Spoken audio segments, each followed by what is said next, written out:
everybody. I am truly excited for everybody being here, and especially these TroubleNation leaders that we have on the panel tonight. We're going to have a good time tonight and talk about why it's so important to be in community and what that means. I actually, saying that, I have chills because I was at an event last night in Blacksburg with one of my organizers, Sarah, and it was just an open conversation and women were talking.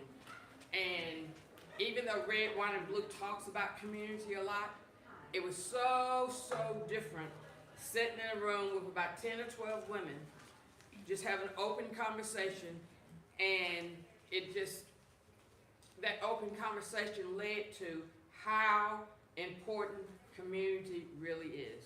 And so I actually have chills saying that because it is so critical.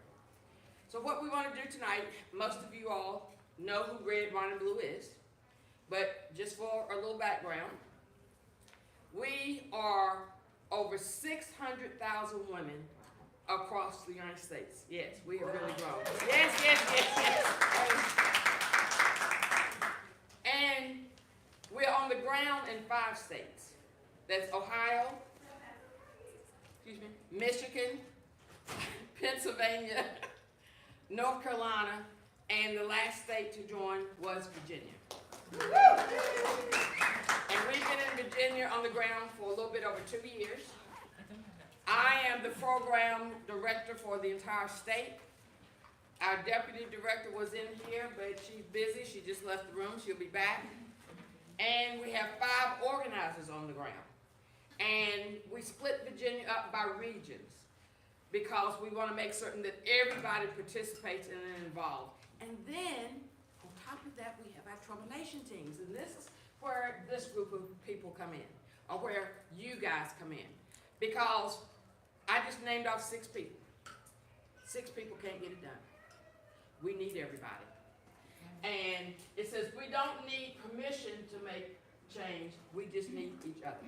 And that statement was never more true than it is today. So I want to introduce our awesome panel. On the end we have Richard Gooding. He's out of the Roanoke area, and his TroubleNation team is called Roanoke Social Circle. And they have been hosting what I call everybody calls absentee town halls for Ben Klein for months now. And it's been awesome. And they just keep, the crowds just continue to keep growing. Then we have Julie Shepherd. Julie Shepherd is for South County Bold and Blue, and this is one of our newest teams. And they are growing by leaps and bounds. Then we have Lindsay Beecher. Part of her story, she's bringing the military spouses to the table and to the fight, which is good. And she was actually, I want to make certain I get this right. Yeah, she was actually asked to participate with Cory Booker on the Capitol steps, so she was a part of that. Then we have Jessica. Jessica is awesome. She's an excellent public servant, and part of her initiative is the Hunger Initiative. Then we have Carrie, and Carrie is, I'm sorry, I didn't say, I said Julie Shepherd, South County Bold and Blue. We both are. And they are both. And that's the other great thing about I'm the military spouse, and she's the Cory Booker on the steps. Yes. And so okay. We work really closely together. It's okay. And that's the other thing about this. We can have co-organizers. Yeah. So that's excellent. So then I mentioned, okay, so now we're down to Carrie. You can't not mention the name of Jess's group Oh, because it's so awesome. That's what I was going back to. Okay. Prince William County Women That Whine. Oh, yes. Thank you. Say it a little The louder. fun kind. We're Prince William County Women That Whine. Thank you. And then we have Carrie Knapp, and she's with Nova Blue Squad. They were one of our first teams. And they grew by leaps and bounds and continue to grow. So thank you. And then last but not least, we have Andrea Pollard. And Angela's team is called Childless Cat Ladies. So we have a great panel for you all tonight. And I have a few questions for them. And once I ask questions of the panel, we will open it up to the audience. Well, actually, you all have cards on your chairs, and if you have a question, you can jot it down. One of the organizers will come around and pick it up, and then, depending on how much time we have left, we will ask those questions of the panel. Sound good? So my first question, and I'm going to ask this of Andrea. Red, Wine, and Blue's theme is, when they go low, we go local. How does that empower you? Yes. Local. When they go low, we go local. We go local. Words are really important to me. I think that we bring meaning to the words. That's the leader's job. So I think that we put power into those words by giving our teammates, all our members, opportunities and showing them how to be powerful locally, right? So for us, it could be showing them how to communicate to their legislators. It could be ways of, we've done socials in local businesses so that we can keep our small businesses going strong. And we've had food drives and we've crowdsourced to support local organizations, and we have some people working at the polls tomorrow. Just all the things, just helping to provide opportunities to all our members and showing them what their power is. We staff our protests so that we can facilitate many, many people in our neighborhoods' participation. Excellent, thank you. And so I will ask Julie the same question. Red, Wine, and Blue's theme is, when they go low, we go local. How does that empower you? So that's a great question, and that is exactly why we actually formed our TroubleNation, was because of local issues. So even though everything was crazy at the federal level, at the same time we were seeing issues with our budget in Fairfax County, with our school budget, and Lindsay and I have done advocacy work, not always together, but in the same space for a long time, and we're seeing this new crop of people that didn't have this experience. So we wanted to tap into our long experience to help train other people how to testify at school board meetings, how to track the issues, how to effectively connect with their legislators and their board of supervisors. So that's what we did, and we got busy with that. Great, thank you. And just for everybody's information, I have a number of questions here, and each question I'm only asking 2 people so that we can get through a number of questions. I thought it was more important to have the number of questions than everybody answer the same question, okay? So my next question, and Richard, this is for you. For those in the audience thinking, no way would I start a team. It's too much work and I am not a leader. What would you say to them? So, first of all, how many people are leaders of their team today? I mean, actually, okay. How many of you are actively involved with, usually there's some types of responsibility. How many of you are actively, not the leader, but just, like the next level down? Okay. Okay, so first of all, for all you people that didn't raise your hands, No? what I would suggest is that, first of all, if you think you can't be a leader, then you won't be a leader. If you think you can be a leader, you will be a leader. So it's, first of all, you have to decide, have the confidence or commitment that you can do it. And so that's the first thing. The other thing I'll say is that my experience in not only this organization, Roanoke Social Circle, but I had a indivisible group back in Arizona called AZ Blue 2020 for Trump 1.0. And I think the biggest, and the people that are leaders can affirm this or not, I think the biggest challenge in all these organizations is they don't necessarily need more leaders, they need more helpers. They need people one level below them. So, because I think having a lot of organizations just creates more confusion. I mean, especially if they're doing the same kind of thing in the same kind of area. So I would like to see fewer organizations, but stronger organizations by having the people that didn't raise their hand think about, well, what can I, you know, if you know a group in here, what is it for that group that you could do, that you bring, that's unique, that you could help them with, because you can all contribute. I mean, what kind of drives me crazy actually is, they're all here, but I'm not gonna try and shame anybody, but only a few of you raised your hands about being at that second level. And obviously you're all concerned, but I see too many times when people are concerned, but then they just kind of sit back and watch from the bleachers. And you really need to step up. And it doesn't need to be anything big. It can be something little. Just, it doesn't have to be a big deal. So I would suggest you go talk to your leader of your group and say, hey, how can I help you? And here's what I do, and is there some way I can fit?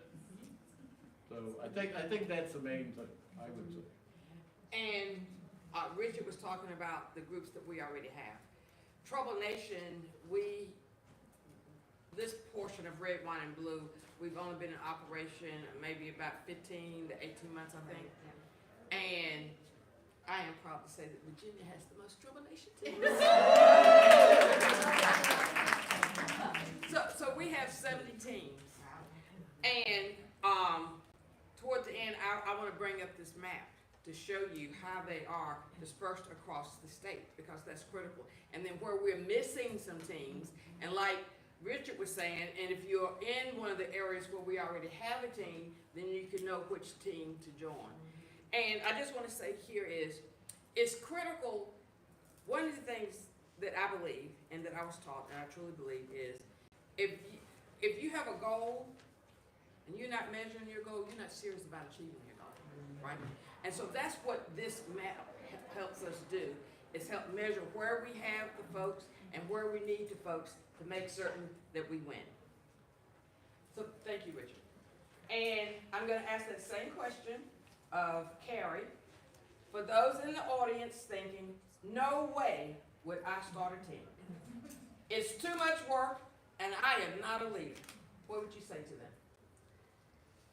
Part of what Richard said, I would also agree with. Do not underestimate what you have to offer. I was not actually the founder of my group, but I was at the first meeting and joined wholeheartedly after that. But one of the things that I would say is, I'm a brain injury survivor, and when I started working with the group, I felt, what do I have to offer? And had you asked me a year after my injury, where would I be doing something like this? Absolutely not. But here I am. And so don't underestimate what you have to offer. You have something that a group needs. And another thing I would say is that your team can be whatever you want it to be. We have, how many teams nationwide, Penny? What is the number? Over 800. What is it? Over 800. Over 800 teams nationwide. So there Thank you. is at least 800 ways to have a team. Thank you. You can make your team whatever it is you want it to be. One of the things that I love about Red, Wine, and Blue is that our groups are completely independent, but we strive and thrive because we have the support behind us of Red, Wine, and Blue. But there's no one right way to run a team or be an activist or be an advocate. And, while our group, we put out a very complicated, sometimes, newsletter. Does every group have to do that? No, absolutely not. Maybe your group gathers once a month and chats over coffee. That's fine. Or wine, yes. Or wine. Even better. Red wine and blue, yeah, absolutely. We do. The point is that you have something to bring to the table. And maybe if it's not, you're starting your own group, like Richard said, look around and see what options are already there and think about what you can bring to that group. And maybe you don't know immediately, but put them, and you'll find what it is you have to contribute. And just to add to that, as Carrie says, every team is different.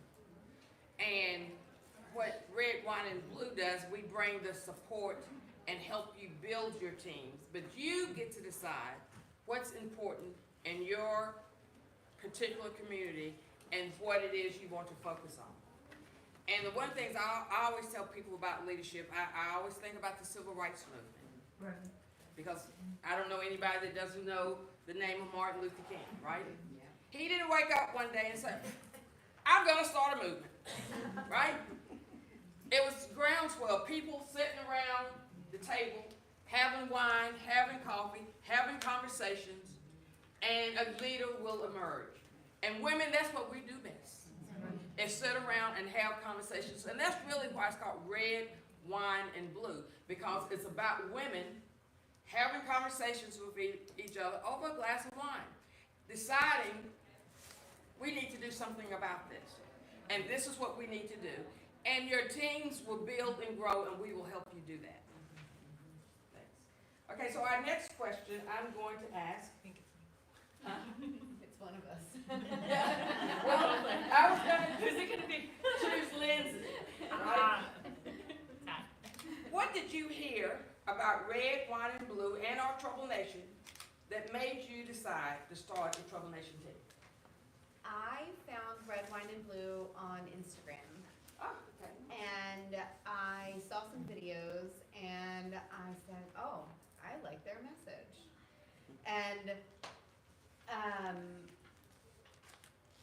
I am a disability advocate rights person, and I do a lot of work in that space, and I wanted to expand. So as I started going down the rabbit hole of what organization would I like to be associated with as I grow in my advocacy at a local, state, and federal level, I really enjoyed the content and the information that I was receiving from Red, White, and Blue. So when Julie and I actually had a wine tasting, This is how it started, was wine with in my over house.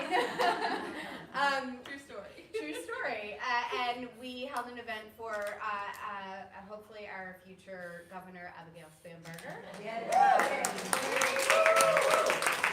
And we said, we got to do something else. We have to keep going. This feels good, being in community, having people in my home, speaking about what's going on, how we can help. And Julie called me 3 days later and she's like, what about Red, Wine, and Blue? I was like, you know what? I just found out about them. Let's do that. So yeah, it was social media. Excellent, thank you. And Jessica, what did you hear about Red, Wine, and Blue and our TroubleNation that made you want to decide to start a TroubleNation team with Red, Wine, and Blue? Okay, so after the election, I was very upset. I went through the what country can I move to? How do I get a visa? This is so bad. I was crying. My husband thought I was insane. And so before his inauguration, I sat down with a huge glass of wine and I listened to Red, Wine, and Blue, and I plugged in with Heather Cox Richardson, who's my hero, and she was talking about getting up and doing something and participating in the TroubleNation. And I was like, oh, this is for me. And so I started looking into it, and they didn't have a group in Prince William County. And I was kind of freaking out, like I need this. I thought about it for a few days, and I ended up reaching out. And that's how I started my group, because there wasn't one, and we needed one. And I don't even know if Prince William County needed one. I needed one. To be honest with you, I needed one. And we met in a winery, and I know we keep talking about wine, and I will say this. I was this. noticing the I'm theme gonna say here. there's a big theme, but there are Just a lot don't of. tell them about the room. There's a lot of, yes, there's a lot of wine. But the thing is, there's a lot of members that don't drink, so we always offer different beverages, and it's not necessarily a wine club, it's just, and we have, and that's a problem, because people think, oh, is this all wine related? Like, no, we don't really get trashed, because we can't get anything done if we do that, so we have moderation. But we sat there, and we talked about it, and we, just talking about our problems, we came up with a solution for our federal workers, because here in Northern Virginia, that really impacted us. And just talking about our community problems and coming up with a solution, I mean, the whole group just came out of figuring out problems and solutions for our problems. So anyways, that's how I found out. Keep rambling. I'll stop. Okay, thank you. Lindsay. No, let me see. I'm gonna go back to Carrie. What are some of the activities your team's done? Well, I'll start with actually it wasn't the first activity that we did, but I think for me at least, it was the most powerful activity. And that is the day of the inauguration. We planned our own counter-programming. We got together at one of the co-organizers' houses, and our goal was consoling each other, talking about, where we thought we were going to be going next, what could we do, but not dwelling on that, just having that chance to be together. But then another piece of that we planned was to do a service activity. So we put together snack packs for an organization here in Northern Virginia called Women Giving Back. And I had kind of given the instructions to the whole group about how to put these together and asked one question, turned around to go into the room where everything was going to be done. By the time I got there, these women, most of whom had never talked to each other before, had already figured out a system of labeling the bags, assembly line, putting it together, and full bags coming off the line before I had even gotten into that room. And that just was really powerful to me of here's what we can do when we put our minds to it, even if we don't necessarily know each other. But building on that community and that need to connect was what made that happen. Yes. And this is just what women do. I mean, if you get a group of women together and have a conversation, you start brainstorming on what it is you want to do, and you come up with the next thing you know, people are telling you how they're going to do the labels and et cetera. And the other thing that I love about this is when one TroubleNation team decides they're going to do something, we can share it across the other 69 TroubleNation teams. And if they want to join in and help do that, then that makes the difference. So thank you. So now I'm going to go to Julie. Well, actually, I want to ask Richard this same question. I'm not trying to keep you all as a pair, but I know some of the stuff that Richard's done. So, Richard, what are some of the activities your team has done? So the main thing we've done that is just by accident, one of our members said, hey, let's go have a rally down at Ben Klein's office. And so we went down and had a rally at Ben Klein's office. First time we did it, 300 people showed up. Wow. We've been doing that for 18 weeks now. Wow. Because when I was in Arizona, there would be groups that go stand out in front of John McCain's office in the middle of the summer for like the whole year. And so we're up to week 18, or when it was hot out last week, we still had 80 people there.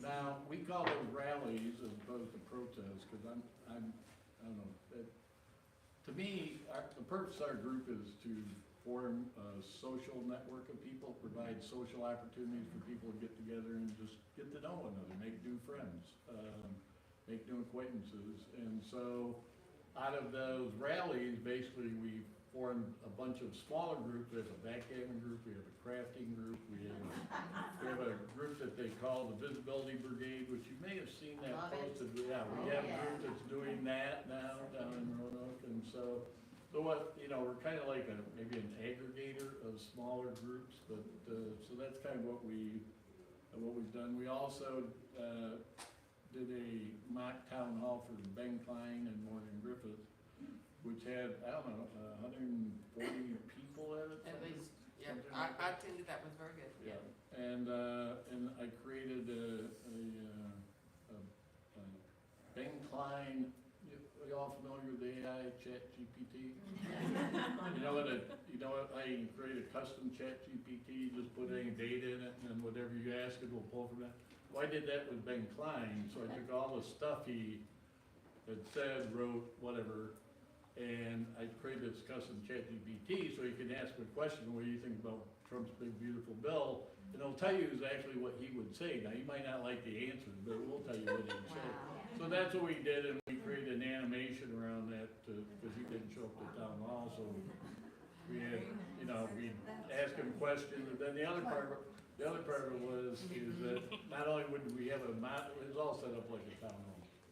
I can share it with anybody that's interested. But, so we had a moderator, they'd ask Ben a question, and then we'd have a response from somebody that would be impacted by that problem. Because one of the things I wanted to do is realize people, you don't have to buy this crap that they're feeding you. Here's the other side of the story. So, if anybody's interested in creating a custom ChatGPT of their legislator, I've been thinking about doing it for Trump. I just curious what it would say, because if you're talking out both sides of his mouth at one time. That's the main thing. We have about 700 people in our database. So, but one thing we don't do is we don't have meetings. Right. We just collect these people, and then we let them meet in their groups. So That's awesome. And notice, one of the main things, not only is drinking of the wine, but having a good time. Having fun, doing what it is we need to do. Okay, so now I'm going to ask Jessica. As you were organizing your team, what were or are some of the growth challenges you have faced? And then what did you do about it? Growth challenges. Okay, so when we started off, we're the only TroubleNation in the county. So it grew pretty quickly. So it grew pretty rapidly. I think one of the challenges we had was members who were in our group but not active. They were just kind of placeholding. And we've discovered that sometimes we need to reach out directly and start talking to them. It's relational organizing. So you're building relationships, you're building friendships.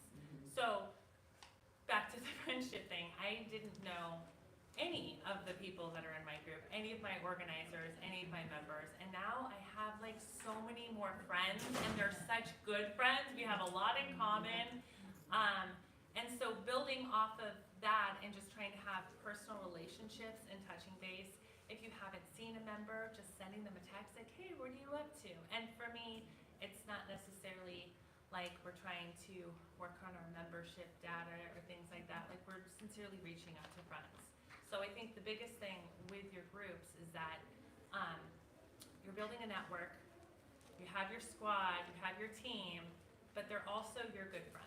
And if you care about them and you reach out to them and they know you're there for them, they'll be there for you. So that was our challenge. Thank you. And let me ask that same question of Lindsay.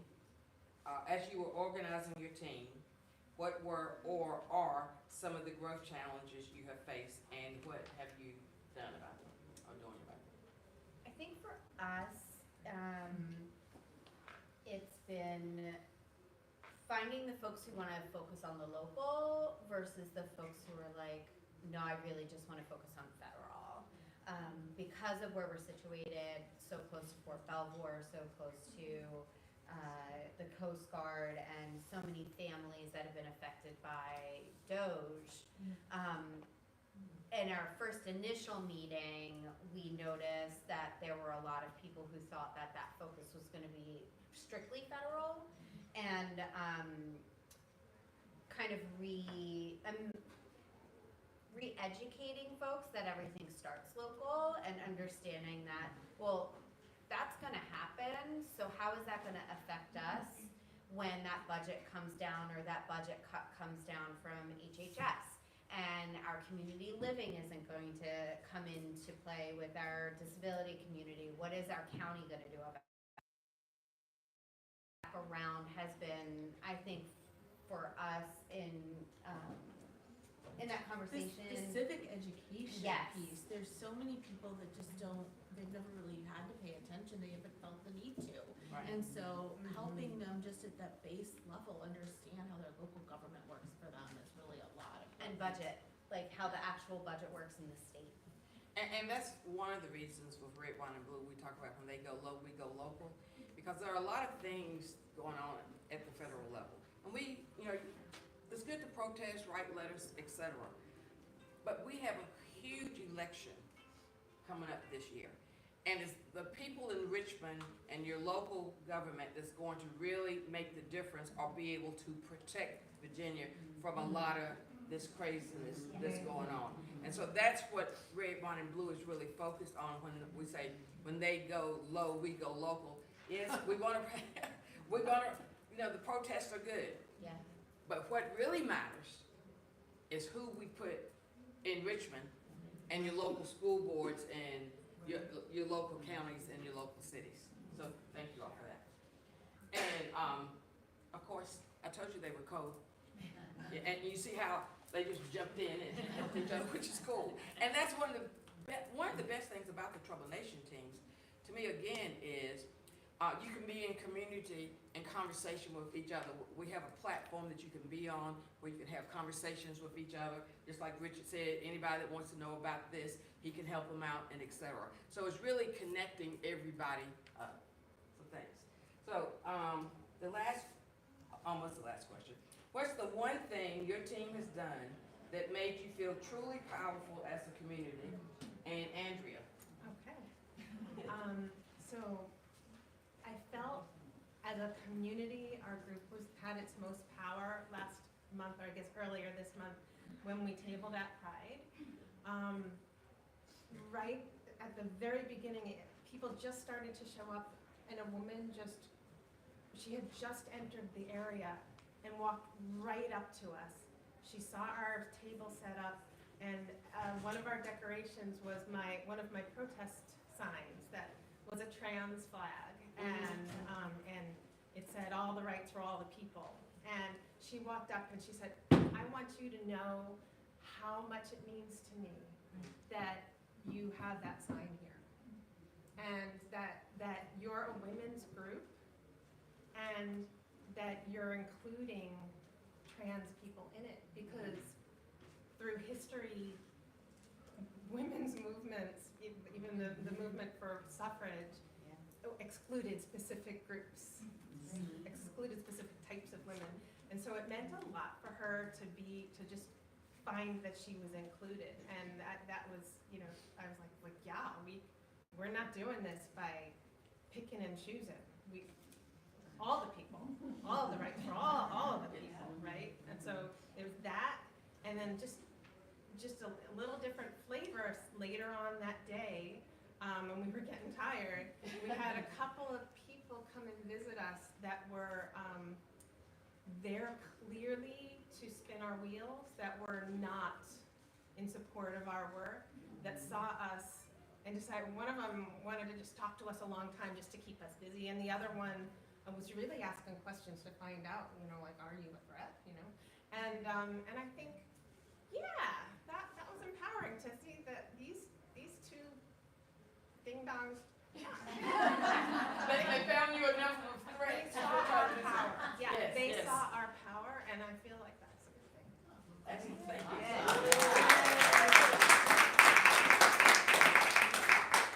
And Julie, Yes. same question. What's the one thing your team has done that made you feel truly powerful as a community?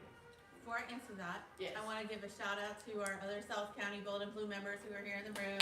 I see a couple of you from here. So, thank you.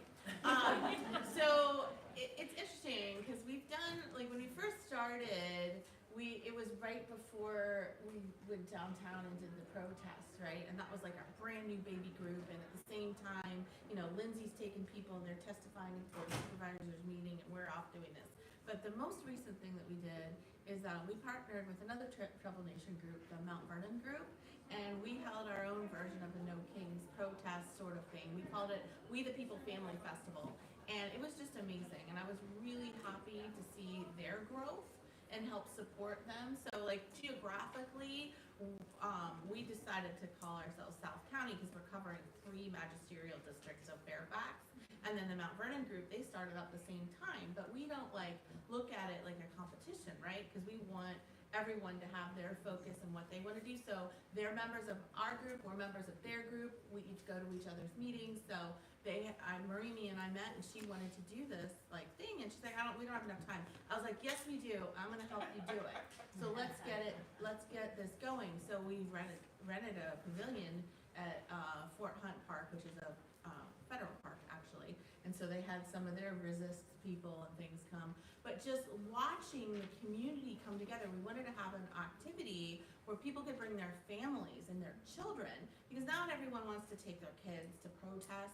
And then, like we mentioned, because of where we're located, we have a lot of military and federal workers that do not feel comfortable going out. So one of our other organizers on our team, her husband's in command, and she's like, I can't be public with that. So I said, well, let's work on food insecurity. So she partnered with Rising Hope, and they're a local mission church, and they came. And so she felt really comfortable publicly talking and leading in that space, talking about food insecurity, and then everyone that came to this brought food for that pantry that covers that area right where we were. So we tried to rope it all in together. And then one of the organizers of the Mount Vernon group, who's not here, Colleen, she's the one that was like the brains behind this whole thing. And we had table activities at every picnic table in this pavilion. It was just amazing.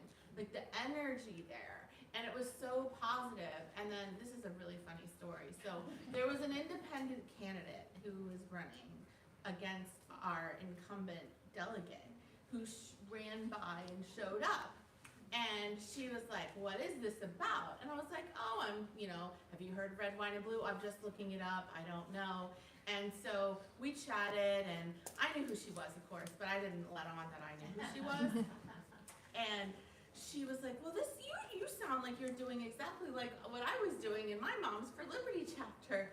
We should get together and have So it was just so funny, but to watch the squirming as she went through the things, I said, well, you're welcome to come in. This is a public event, and I'd invite you to learn about what we're doing here. So I wanted her to leave with a positive and look at all of this positive energy that we have, and hopefully she then was able to reflect on what is her message versus our message, and how are we serving community versus what her goals were. So. Yeah, thank you. Sorry, I had to share that. A lot of it is really about the stories, and it's very interesting work. It's fun work. So now it's the last question, and I'm going to ask everybody this question. So if everybody could just keep it to a minute so that we can allow the audience to ask you all some questions. So, and I'll start here. It says, turning to the election, that's when it's all said and done. After you have done such great community building, and you all have seen all this great community building that they're doing, how will this strengthen your friend-to-friend organizing to turn out to vote? It's got to. It's got to. Really, since it was January 20th, we had our meeting the same day you did, and it was Martin Luther King Jr. Day, and at that meeting, people said, we want to know more about conflict resolution. We want to know about de-escalation. They're looking for how do we talk to those people in our lives, right? And every month at our meetings, in one way or another, we've had some topic of education that comes down to communicating about politics. How do we do it? How do we talk to people about this stuff? How do we talk to each other, whether they agree with us or they don't? And most recently, to prepare for our primaries, we did the we did a webinar for each other that was about, getting to know all the different, there were so many candidates, right? And so we talked about all their different platforms so that people can make good decisions for themselves. It's got to work. And I won't repeat it every time because that'll be 6 times and I think everybody will get it. But bottom line, turning to the election, after you have done such great community building, how will this strengthen your friend-to-friend organizing to turn out to vote? So one of the things that Nova Blue Squad really focuses on is education about issues. And that's one of the reasons why we produce our newsletter. And I think that one of the purposes that we serve is informing people and giving them a trusted resource to turn to for information. And I think when people have that available to them and they are learning about the issues, they then feel more comfortable and feel empowered to talk to others. Mm-hmm. So we are helping build the information along with building our community.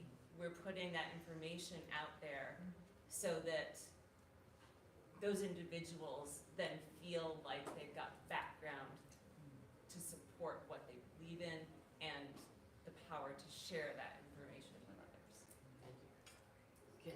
Can you answer the same? Yeah, sure. Thank you. So, we do the newsletter, and one of the things that we started off was sending a survey, like, what are you interested in? And every single person responded that they're interested in elections. So, I did a 5-part series of Virginia elections information because there's a lot to know about, just specific to our county, because a lot of people don't know what precincts they are in, what a precinct is, what a district is, what a magisterial district is, what they've done. It's so complicated, and to be honest with you, when I started to write this, I was questioning my own knowledge because some of these websites and the wordings are flipped.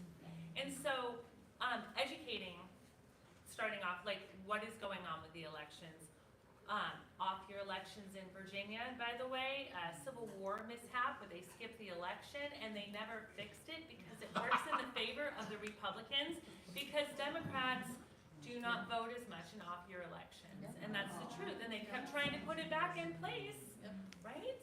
Yeah, learned a lot in those little series that I was writing. So education is one piece, and then the other thing is people want to know what they can do, how they can be most effective. One of the things that Andrea and I just did, because we work together, all of us have supported each other and worked together as a team, so we support each other on all this. But Andrea and I talked about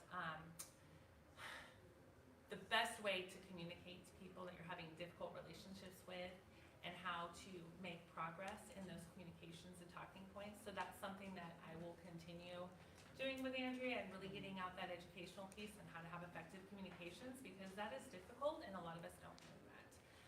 So a lot of it's just educating and preparing our groups so they can go forward and be powerful voter blocks. And I don't know if Jessica knows this year or not, but she did such a great job. Red, Wine, and Blue, this is one of the things that we did. Oh, that's great. Can you share with the rest of our team so that everybody can know that? So that's part of why this makes such a difference. So thank you. And so I'm going to repeat the question again. Turning to the election, after you have done such a great community building, how will this strengthen your friend-to-friend organizing to turn out to vote? So I think Julie and I can answer this jointly because we both separately held canvassing launches from our homes during the national election. So having locations that are a little further out within our group's district, our magisterial district, but knowing that you know the people who are organizing it makes you feel so much more comfortable coming to that canvas launch and asking questions.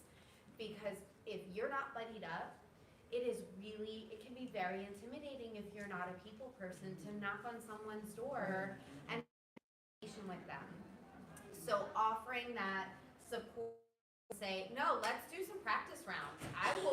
I'm an actress by trade. Like, that's what I went to school for. I will be angry and I will yell at you. Let's go. And it's almost like Toastmasters in a way, right? So that we can provide support in different scenarios that you're gonna run into, and making sure that you're buddied up with people so that you feel supported while you're out there, you're energized, you're ready to go. And I think that that just makes such a difference when you're doing canvassing, launching, and the fact that we both can provide that for our group, I think really will help get the turnout for foot traffic. Absolutely. I want to add a little something different that is something I've been doing actually from long before I started at TroubleNation. And I really pride myself on the way that I communicate on social media about issues, because I have a lot of friends, obviously being a military spouse, that are not on the same political side as me. And I don't want to like have them all block me or lose friends, right? But honestly, right now, what I'm seeing is a lot of the ones in the DC area, they're coming to me and they want to talk to me now because they're seeing things that are crazy. But it's because of how I message what I share events, I talk about positive things, I talk about community action. I'm not attacking and being negative. And so this is my choice, this is how I choose to communicate. But then I've set myself up as a local subject matter expert on elections and other things. And so now when I mention, hey, this election's coming up, whatever, then people come to me, or sometimes I'll say, if you have questions, feel free to DM me, and they do. Like before the primary, I put that out there, and I had like 10 people message me asking me about different candidates, whatever.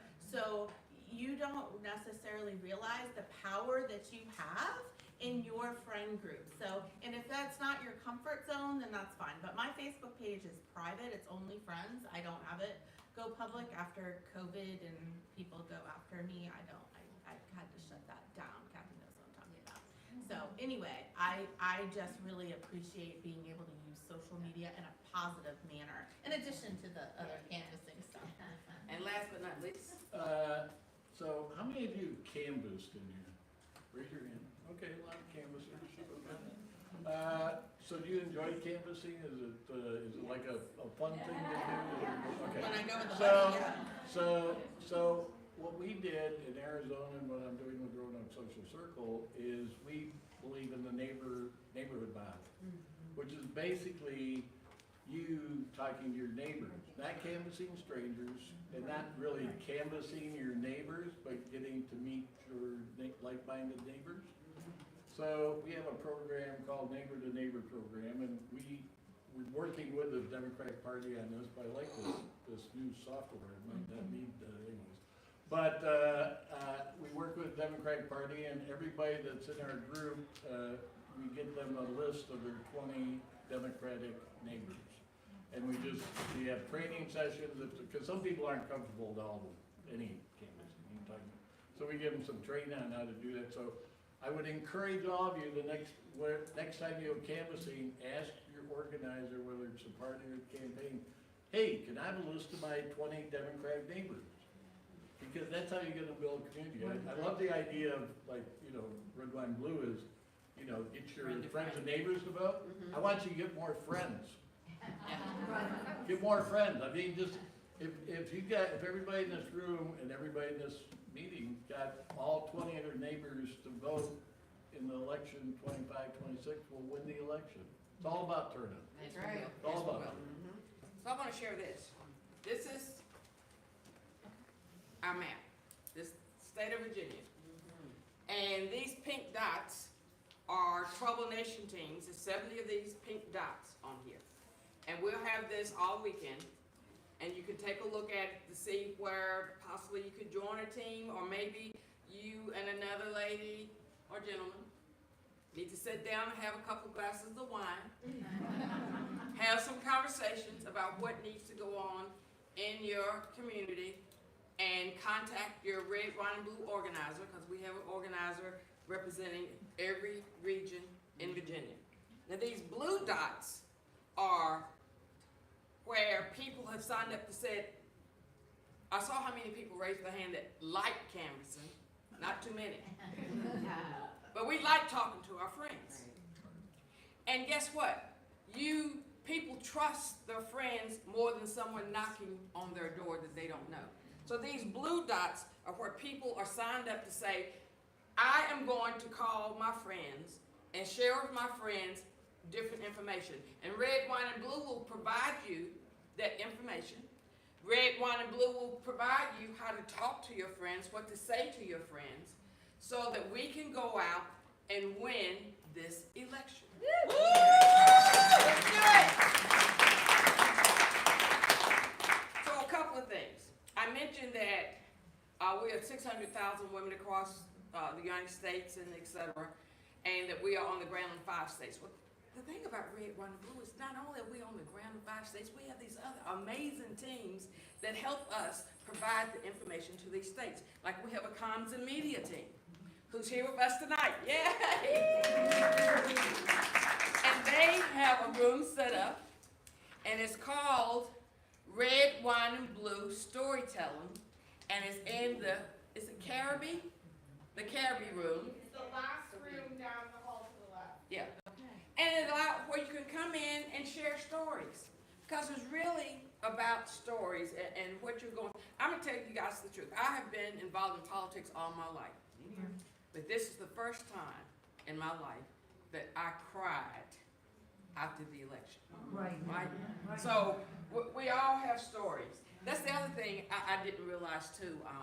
This last year, Senator Hashmi, with the bills that she was trying to pass with about contraception and all those types of things, we all have a story. My story was about my mother, because I'm from Franklin County, Virginia, and she had 10 children. And guess what? That's a small family in Franklin County. Right. But I didn't know that contraception wasn't legal until 1965. Right. And so that's why they want to make it illegal now, so they can keep everybody back at home instead of you all being out in office. But anyway, I won't get off.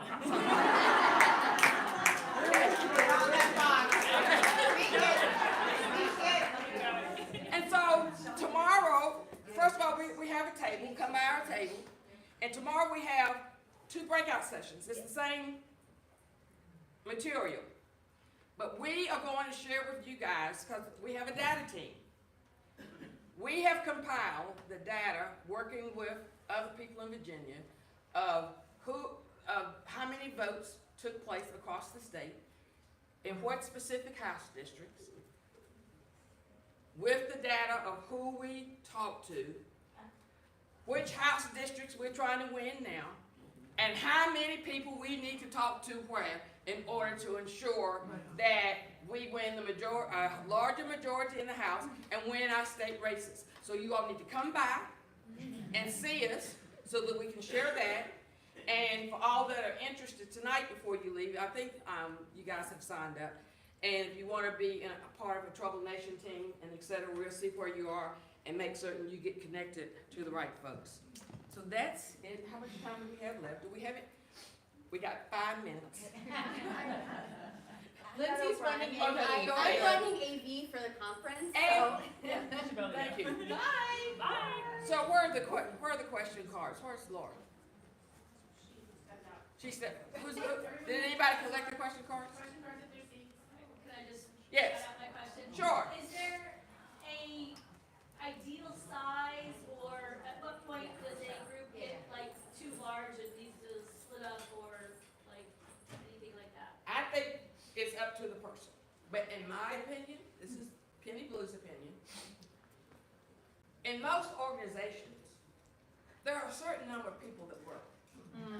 So if you got 500 people on your team and only 10 of you working, I think you need to have smaller teams so that the people can work. Because if you got 500 people, it's hard for 500 people to work. So I think it's more effective to have a smaller number. I'm not going to say what that number is, but an effective team.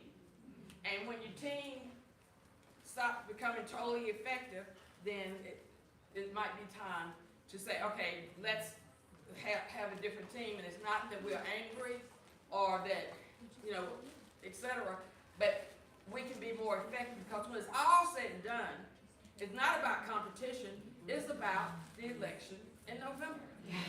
And that's an excellent question, thank you. Anybody else have a question? Yes. Yeah, there was some chat on the Facebook threads about this, about collaborating with other like-minded groups in their Mhm. communities. Oh my gosh, we have been doing that this entire time. Go ahead. These NOVA people are amazing. We've gone to protests together, Yeah. we've organized.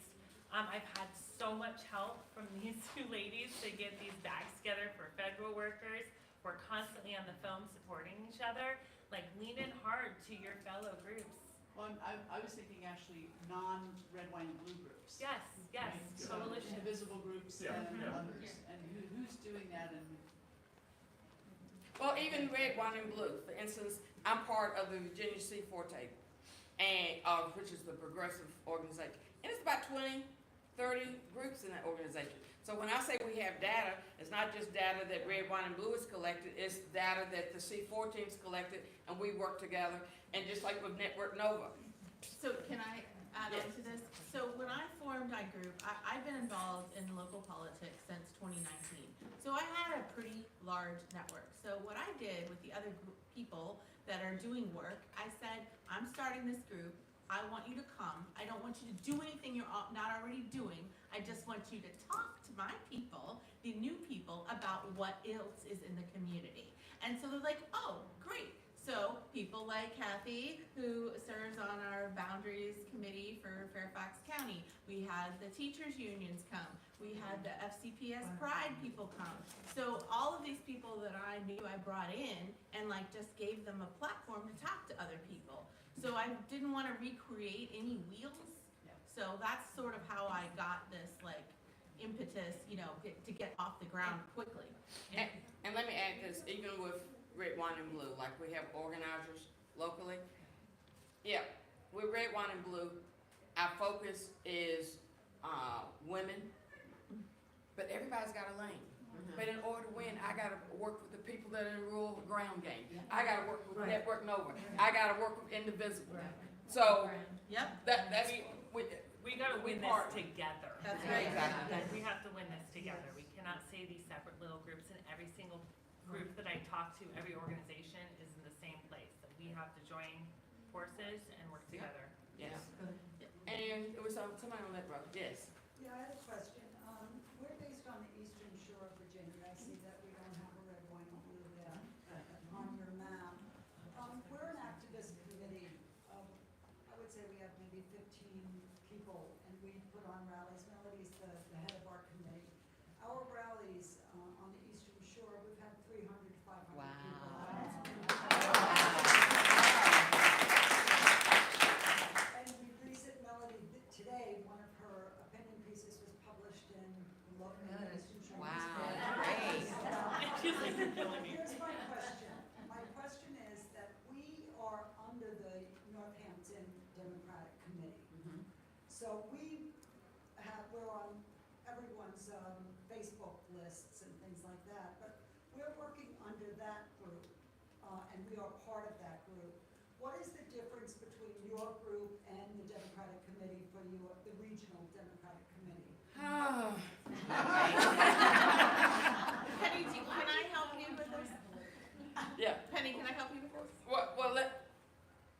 Let me say You this. say what you want to say, and then I'll share. First of all, we are a nonprofit. Right. So it's not like we're Democrats or Republicans. It's about values and issues. So we're gonna talk to you about the issue, Miss Lady, that I have, our friend. And let's connect on our values and our issues. Oh yeah, that's how you feel about it? Well, the candidates that support this particular thing is this person. It's not about you voting the party. Because if I'm a Democratic Party, I'm talking to you about all Democrats. If I'm in the Republican Party, I'm talking to you about all Republicans. Red, white, and blue, we're talking to you about the issues. Women's health, abortion, gun, what is it? Thank you, gun safety, and all those types of things. So it's about the issues. And then based on the issues, we come together and agree on which candidates are supporting the values and the issues the way we want them supported. Does that make sense? Would you Yes. ever vote for a non-democratic candidate? Yes, I would. Okay. Yes, yes.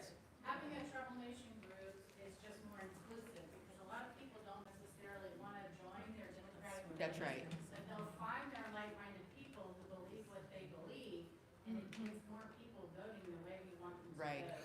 Whether they identify as independents or non-political, we want them in a group. Yeah. If it's, for public education, if it's for reproductive freedom, if it's, just meeting with like-minded people and they're frustrated, maybe they don't want to say, I'm a Democrat. The other piece is, we have a lot of women now in our organization that were Republican, are Republican, and independents. It's not just a Democratic organization. But excellent question. Now, you want to add to it? You Yeah. want to add to it? So I'm a member of my local Democratic committee, but part of the reason why I went with red, wine, and blue is because there's a lot of people, like you mentioned, that don't want to join the party. And this is a easier way to bring people into the work that we're doing, talking about the issues and values, not about specific party branding. That doesn't mean that I don't welcome other members of the committee into our work, but I make it clear that we are not here to fundraise for candidates. We can volunteer, that's part of the rules with TroubleNation, because they are a 501c4. So we've been very clear about that difference. So they wanted to use some of our photos from our protest on the Democratic Committee page. I was like, no, you don't have our permission, you're not doing that. So, I've been doing this a while, so I'm able to kind of navigate that space. But we definitely partner, but it is not the same thing, Yeah. so. And when you say partner, we partner with some of the committees. And I'll be honest with you, I don't deal with my local Democratic Party. My local Democratic Party is not doing what I need done. Red, white, and blue will be doing what you need done. Right. Or will help you do what it is you need to do. May I add something? Yes. I think that the value of this being a not partisan organization is that we have access then to the exhausted majority, which is, it's many, many more people that are not gung-ho. I don't know, maybe a lot of you are into politics, I happen to think it sucks, right? But the exhausted majority that is uncomfortable with the topic, and then cultivating a community, right, of people who can talk to their friends about it. 100%. And then go freaking vote, right? Yes. If I can add that and a counterpart to what you're saying. So I've organized a group in Fredericksburg, Virginia. I was new, moved here from California, and I intentionally got involved with the Stafford Democratic Committee. But because we partnered with Voice and Indivisible and the Fredericksburg Democratic Group and the Caroline County and the Stafford County, we had 1,500 people at our rally for No Kingston. Wow, that's Right? awesome. So 800 the first one, dropped to 300 the second one, but 1,500. And I think that's because as a more neutral person, it's been easier for me to say who's coming in. So I think it can work both ways. Right. Yes. Yeah. Anybody else? I have just one Oh, comment. yeah, I'm sorry. As long as I've had in Arizona, the Democratic Party isn't near as, shall we say, friendly, supportive of grassroots groups as they seem to be here. So as long as they're not getting in your way, I don't think it's a big issue. In Arizona, they were like, we don't need your help. Right. Yeah. So I think that's the, Yeah. I've heard that. Okay, so, your decision. I'm sorry. Did everybody sign in? No. Thank you. Make sure you sign in. And you ladies, make sure you talk to me.